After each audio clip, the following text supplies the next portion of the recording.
ಆಹಾ, ಈ ತರ ಹೊಸದಾಗಿ ರುಚಿಯಾಗಿ ಏನಾದ್ರು ಮಾಡ್ಕೊಡ್ತೀನಿ ಅಂದ್ರೆ ಅಡುಗೆ ಮನೆಯಿಂದ ಆಚೆನೆ ಹೋಗಲ್ಲ, ಎಷ್ಟು ಬೇಕಂದ್ರೆ ಹೆಲ್ಪ್ ಮಾಡ್ಕೊಡ್ತಾನೆ ನನ್ನ ಮಗ. Hi all, welcome back to my mini vlog. ಇನ್ನು ವೀಕೆಂಡಲ್ಲಿ ನನ್ನ ಮಗಳಿಗೆ ರಜೆ ಇರೋ ಕಾರಣ ಬೆಳಗ್ಗೆ 6:30ಗೆ ನಮ್ಮ ಮಾವ ಕರ್ಕೊಂಡು ಹೋಗ್ತೀನಿ ತೋಟದ ಕಡೆ ಅಂತೇಳಿ ಅಂದಿದ್ಕೆ ಅವಳು ನಾನು ಹೋಗ್ತೀನಿ ಅಂತೇಳಿ ರೆಡಿಯಾಗಿ ಹೊರಡ್ತಾ ಇದ್ದಾಳೆ. ಇನ್ನು ಅವಳನ್ನ ಅವ್ರ ಅಜ್ಜಿ ತಾತ ಜೊತೆ ಕಳಿಸ್ಬಿಟ್ಟು ನಾನು ಮನೆಗೆ ಬಂದು ಬ್ರೇಕ್ಫಾಸ್ಟ್ ಎಲ್ಲ ರೆಡಿ ಮಾಡ್ಕೊಂಡು ಶಾಪಿಂಗ್ ಕೂಡ ಹೋದೆ. ಇನ್ನು ಪೂಜೆ ಬೆಳಗ್ಗೆ ಮಾಡೋಕ್ಕಾಗಿಲ್ಲ ಅಂತೇಳಿ ಸಂಜೆ ಮನೆಗೆ ಬಂದು ಪೂಜೆ ಮಾಡಿ, ಇವತ್ತು ಬೆಳಗ್ಗೆನೆ ಮೊಟ್ಟೆ ಬೇಯಿಸಿರ್ತೀನಿ ಯೂಶಲಿ ಡೈಲಿ ನಾನು. ಬಟ್ ಇವತ್ತು ಮಧ್ಯಾಹ್ನ ಕೆಲಸ ಜಾಸ್ತಿ ಇರೋದಿದ್ದ ಕಾರಣ ಊಟಕ್ಕೆ ಮನೆಗೆ ಬರೋಕ್ಕಾಗಿರ್ಲಿಲ್ಲ, ಹಾಗಾಗಿ ಮೊಟ್ಟೆ ಎಲ್ಲ ಅಲ್ಲೇ ಇದ್ವು.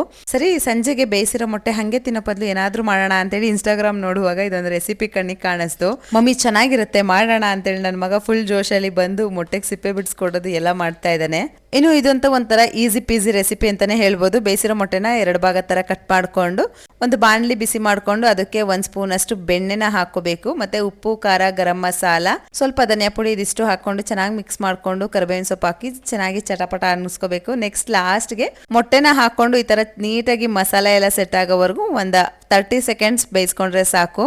ಈಸಿ ಪೀಸಿ ಮೊಟ್ಟೆ ಸ್ನಾಕ್ಸ್ ರೆಡಿ ಆಗ್ಬಿಡುತ್ತೆ ನಮ್ದನು. ಅಯ್ಯೋ, ಬೇಯಿಸಿರೋ ಮೊಟ್ಟೆನ ಆಮ್ಲೆಟ್ ಆದ್ರೆ ಚೆನ್ನಾಗಿರುತ್ತೆ ಅಂತ ಇತ್ತು, ಬಟ್ ಲಾಸ್ಟ್ ಅಲ್ಲಿ ಊಟದವರೆಗೂ ಇರ್ಲೇ ಇಲ್ಲ, ಎಲ್ಲ ಖಾಲಿ ಮಾಡ್ಬಿಟ್ಟಿದ್ರು. ಇನ್ನು ಸರಿ ಆಯ್ತಂತೇಳಿ ಊಟ ಎಲ್ಲ ಮುಗಿಸ್ಕೊಂಡು, ಹಾಗೆ ಬೆಳಗ್ಗೆ ಹೆಂಗಿದ್ರು ಸಂಡೇ ಆಗಿರೋ ಕಾರಣ ಬೇಗ ಎದ್ದೇಳೋದೇನಿರಲ್ಲ ಅಂತೇಳಿ ಮೂವಿ ಕೂಡ ನೋಡ್ಕೊಂಡು ಊಟ ಮಾಡ್ತಾ ಇದ್ವಿ.